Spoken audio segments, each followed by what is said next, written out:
Welcome back, बहुत स्वागत। आप देख रहे हैं वॉर रूम। मैं हूं सौरभ, आपके साथ तीनों मेहमान जनरल वी के दत्ता, जनरल के सिन्हा, जनरल ए के सिबाश हमारे साथ मौजूद हैं। अब एक बहुत बड़ी खबर, दुनिया देखे इस खबर को और पाकिस्तान के लोग भी देखें कि क्यों उनके देश को टेररिस्ट स्टेट ना घोषित किया जाए। कोई वजह है इसकी? खबर आपको बता रहा हूं। पाकिस्तान के सीनियर जर्नलिस्ट हैं आफ्ताब इकबाल, इन्होंने पाकिस्तान की आर्मी की नापाक साजिश का खुद ही पर्दाफाश किया। इनका साफ कहना है कि भारत में हुए पहलगाम हमले में, जिसमें हमारे 26 निर्दोषों को मार दिया गया, कत्ल कर दिया गया, उसमें शामिल आतंकवादियों में से 2 ये सीधे सीधे पाकिस्तान की आर्मी से जुड़े थे। पहलगाम के गुनहगार आतंकवादी हाशिम मूसा और तलहा अली ये पाकिस्तान की स्पेशल फोर्सेस के पैरा कमांडो थे, जो बाद में आतंकवादी संगठनों का हिस्सा बन गए। ये खुलासा खुद एक पाकिस्तान का पत्रकार कर रहा है कि पाकिस्तान की आर्मी ने हाशिम मूसा को लश्कर तैयबा को दिया ताकि वो कश्मीर घाटी में आतंक फैला सके। पाकिस्तानी पत्रकार ने खुलकर यह दावा किया कि अरे ये जो पहलगाम में आतंकवादी गए थे, इनमें से 2 तो हमारे थे, हमारी सेना से जुड़े हुए थे। और किस सबूत की दरकार है? दुनिया को और कौन सा प्रमाण चाहिए कि पाकिस्तान आतंकवादियों का इस्तेमाल करता है एक फॉरेन पॉलिसी के और अपनी सेना के एक्सटेंशन के रूप में, और इस देश के ऊपर प्रतिबंध लगने ही चाहिए। सुनिए एक पाकिस्तानी जर्नलिस्ट को। हाशिम मूसा एंड तला अली, ये तो है ना जी, पक्की बात है कि पाकिस्तानी है। ये सरहद पार आते जाते थे, लश्कर तैयबा के साथ इनके बड़े गहरे मरासिम थे। एक के तो हमारी फौज और हमारी इंटेलिजेंस के साथ भी ताल्लुकात थे और मामलात थे, बल्कि वो बाकायदा सिपाही था, कमांडो था। 2-3 कश्मीरी थे उनमें। अब खतरनाक बात यह है कि वो आजकल लगे हुए हैं कुछ सो कॉल्ड फोरेंसिक्स करने। वो लगातार अपनी डिजिटल फुटप्रिंट के चक्रों में पड़े हुए हैं। तो ये आपने सुना, ये पाकिस्तान के एक सीनियर जर्नलिस्ट हैं, इनका नाम दोबारा दे दीजिए। जो पाकिस्तान के जर्नलिस्ट साफ कह रहे हैं कि ये जिन्होंने पहलगाम का आतंकवादी हमला किया, ये इनमें शामिल 2 कम से कम लोग वो पाकिस्तान की सेना से जुड़े हुए थे। आफ्ताब इकबाल इनका नाम है। और एक और बात जो जाननी जरूरी है, वो जो अपनी बात कहते हुए जो स्केच दिखा रहे थे ना, जिस स्केच की बिना पर उन्होंने आइडेंटिफाई किया कि नहीं ये 2 लोग तो कम से कम पाकिस्तानी ही हैं, वो स्केच भारत के द्वारा जारी किए गए। भारत की सेना ने वो स्केच जारी किए हैं इन आतंकवादियों को पकड़ने के लिए, और उन्हीं में से इनकी पहचान करके पाकिस्तान का पत्रकार कह रहा है कि ये 2 लोग तो पाकिस्तानी हैं, पाकिस्तानी सेना के ट्रेंड कमांडोज हैं, पैरा सर्विसेज में इन्होंने काम किया है। और उसके बाद पाकिस्तान ने इनको लश्कर तैयबा को दिया, एम्बेड किया एक आतंकवादी संगठन के साथ अपने कमांडो को, ताकि वो जाकर के फोर्सेस, क्योंकि आम आतंकवादी की ट्रेनिंग ऐसी नहीं होती उसके, लेकिन अगर ऐसे स्पेशली ट्रेन्ड कमांडोज आतंकवादी बन जाएं तो आप समझ सकते हैं कि उनकी वो इफेक्टिवनेस बढ़ जाती है। तो इनका इस्तेमाल पाकिस्तान कैसे करता है? जनरल दत्ता, आप तो दुनिया के सामने। बिल्कुल, देखिए ऐसा है कि ये कोई छुपी हुई बात नहीं है कि पाकिस्तान की जो फौज है वो ही पूरे के पूरे स्टेट स्पॉन्सर टेररिज्म में लिप्त है। और ये कोई जो तंजीमें ये सिर्फ नाम के लिए हैं, ये फ्रंट हैं पूरी दुनिया को उल्लू बनाने के लिए कि इसके अंदर पाकिस्तान की फ़ौज इन्वॉल्व नहीं है, पाकिस्तान की गवर्नमेंट इन्वॉल्व नहीं है। पाकिस्तान के ISI जो एक इंटेलिजेंस ऑर्गेनाइजेशन है, पाकिस्तान के जो दूसरे अदारे हैं जो जिसके अंदर इनके SIG ग्रुप के लोग हैं, इनके ट्रेनर्स हैं, तो जब भी कोई एक दुश्मन के ऊपर हमला करने के लिए किसी को ट्रेन किया जाता है, तो अमूमन जो होता है आपके जो बेस्ट ट्रेनर्स हैं उनका इस्तेमाल किया जाता है और बेस्ट मोटिवेटर्स का इस्तेमाल किया जाता है। हमारे यहाँ भी जो, अगर हम स्पेशल फोर्सेस की बात करें, तो अगर हमें किसी को ट्रेनिंग देना है तो हम अपना सबसे चुना हुआ इंस्ट्रक्टर, सबसे चुनी हुई फोर्स और सबसे चुने हुए लोग साथ में लगाएंगे, चाहे वो एक्सप्लोजिव एक्सपर्ट हों, चाहे वेपन हैंडलर्स हों, चाहे कम्युनिकेशन के हों, चाहे फर्स्ट एड की ट्रेनिंग के हों, इनको सब ट्रेनिंग दी जाती है। तो ये पाकिस्तान की फ़ौज ने अपना सेट तैयार किया था। बल्कि इन्होंने जब अफगानिस्तान में भी ऑपरेशन करे थे सोवियत यूनियन के ख़िलाफ़, तो पाकिस्तान के SIG के लोग ये तालिबान के साथ में मिलके वहाँ पे ऑपरेशन करते थे। तो पाकिस्तान का तो ये काम करने का तरीका बड़ा पुराना है। मैं आपको बताऊं, पहले हम लोग सुनते थे कि पाकिस्तान ने कुछ बैट टीम्स तैयार की हुई हैं, बॉर्डर एक्शन टीम्स, और इसमें ये आतंकवादियों के साथ, खासकर लश्कर तैयबा और जैश और हिजबुल मुजाहिदीन, इनके साथ एम्बेड करते थे अपनी सेना के लोगों को, लेकिन वो बॉर्डर पर ही ऑपरेट करती थी। देखिए कभी ऐसा कभी कि अंदर इंग्रेस किया और कुछ हमला कर दिया, लेकिन इस तरीके से आना सिविलियंस को, उनके सेना के लोगों ने जिस तरीके से बिल्कुल सौरभ, ऐसा है कि मैंने जो अपना डिवीजन था लाइन ऑफ कंट्रोल पे ही कमांड किया था, 250 किलोमीटर की लाइन ऑफ कंट्रोल। ये जो बैड टीमें वगैरह मैं थोड़ा बताता हूँ इसके बाद। तो ये जो पूरे इन्होंने ये टेररिस्ट स्ट्रक्चर बनाया है भारत के अंदर हमला करने के लिए, और ख़ास करके आपको याद हो जब इन्होंने साउथ ऑफ पीर पंजाल जो इन्होंने जम्मू के इलाके में हमले शुरू करे, वो सारे इनके एसएसजी के जो ट्रेंड लोग थे वो इन्वॉल्व थे उसके अंदर, और वो एक छोटी छोटी टोलियों में काम करके ये कार्रवाई कर रहे थे, क्योंकि उनको सबक आया कि अगर ये बिल्डअप एरिया में रहते हैं तो वहाँ जल्दी मारे जाने का अंदेशा है। तो इन्होंने जंगलों का इस्तेमाल किया, छोटी टीमों का इस्तेमाल किया, स्ट्राइक करो और भाग जाओ जंगल के अंदर, यहाँ पहाड़ पे चढ़ जाओ। तो अभी जहाँ तक इनका सवाल है कि एसएसजी क्या, बिल्कुल 100% है। ये एलईटी के साथ में, हिजबुल मुजाहिदीन के साथ, जैसे मोहम्मद के साथ में इनको मिक्स करते हैं और इनको एक टेन्योर बेस्ड एक कोड देते हैं। अभी आप 1 साल का ऑपरेशन, 6 महीने का ऑपरेशन, एक्स्ट्रा इनको इंसेंटिव दिया जाता है और वो करके वापस आ जाते हैं।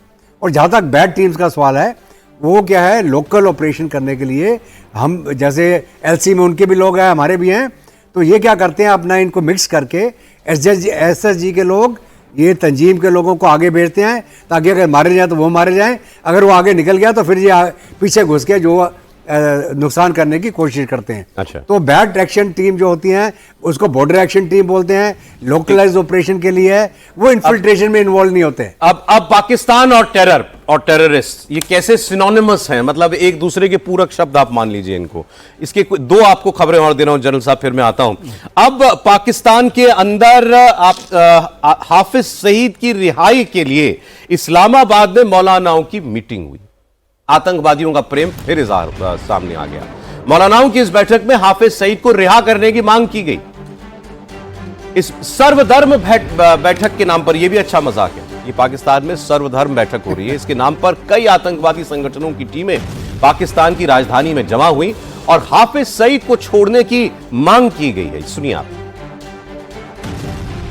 प्रोफेसर हाफिज मोहम्मद सईद पाकिस्तान के मुअज़्ज़ज़ शहरी, इल्म दोस्त, इंसानियत दोस्त और जज्बा खिदमत खल्क से सरशार शख्सियत है।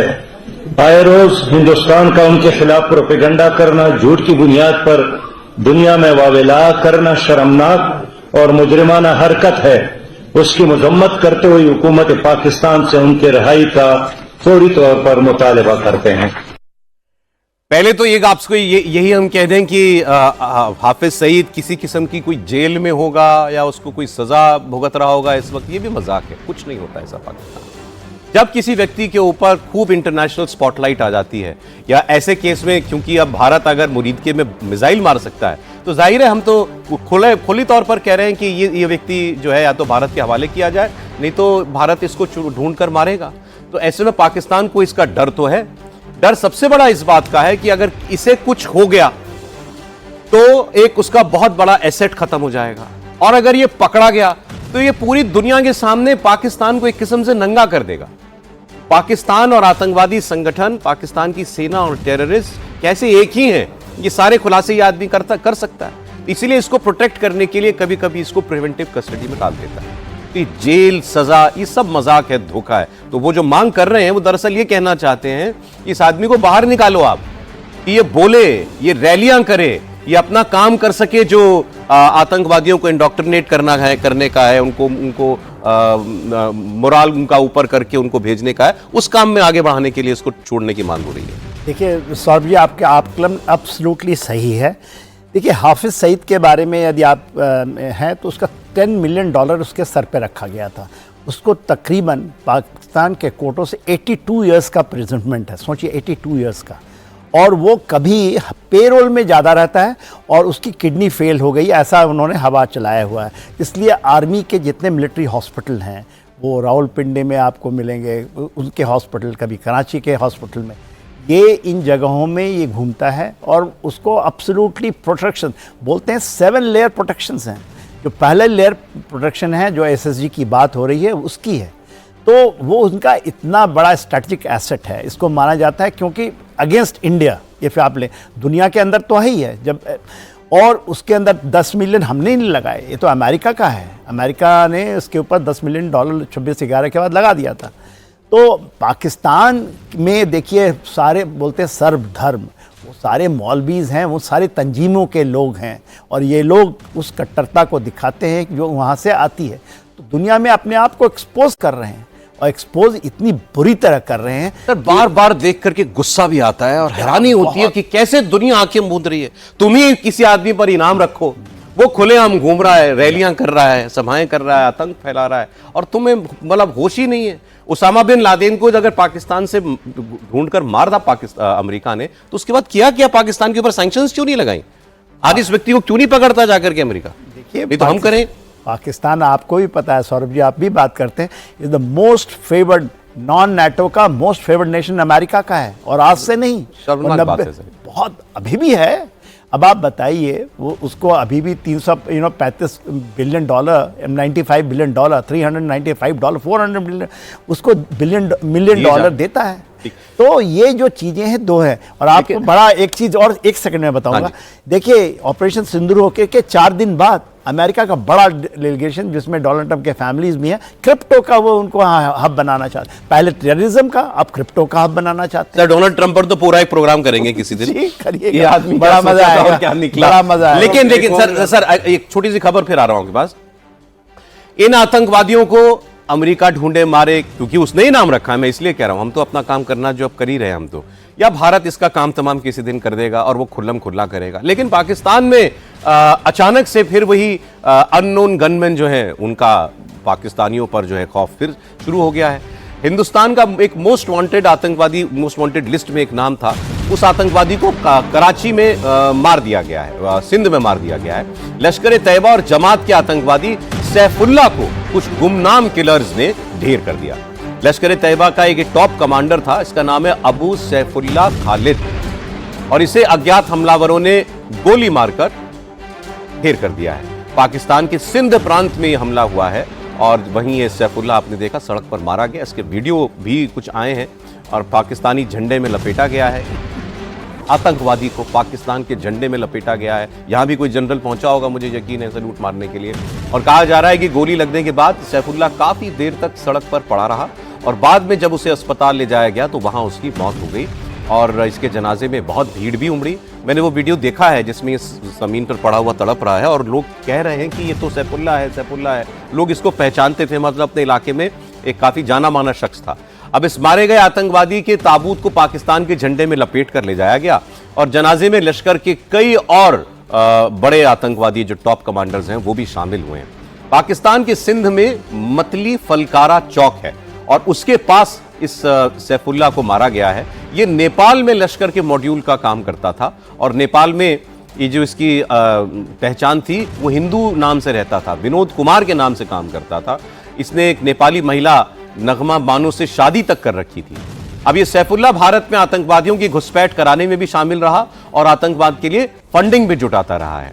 लश्कर के ऑपरेशनल कमांडर आजम चीमा का सहयोगी भी था। तो सर भारत भी काम कर रहा है और अननोन गनमैन भी। देखो सच्चाई है, जो सैफुल्लाह खालिद है, ये 3 मेजर जो टेरर स्ट्राइक थे उनमें इन्वॉल्व था। ये 2005 में, 2006 में इसने आरएसएस हेडक्वार्टर नागपुर में अनसक्सेसफुली अटैक करने की कोशिश की थी, और फिर 2008 में ये एक बहुत ही रामपुर सीआरपीएफ कैंप पर बिल्कुल बिल्कुल ये वांटेड था। और ये सच्चाई है कि आप ये कहें ये 26वां टेररिस्ट है जो कि 2 साल में मारा गया है। इनको मार कौन रहा है, ये एक बड़ी इंपॉर्टेंट चीज़ है। देखो इसको मुझे लगता है सौरभ, इसको ये पाकिस्तान की आईएसआई ही खुद मरवा रही है, क्योंकि आज की तारीख में ये लायबिलिटी बन गए हैं। इनको पता है कि अगर ये पकड़े गए तो ये पाकिस्तान को एक्सपोज कर देंगे। मगर ये सच्चाई है, जो सैफुल्लाह खालिद है, जो आपने बहुत अच्छा बताया कि नेपाल के अंदर भी कोऑर्डिनेट करता था, और ये कहते हैं कि 3 साल के लिए इसने जो पीओके से जो आतंकवादी भारत में जाते हैं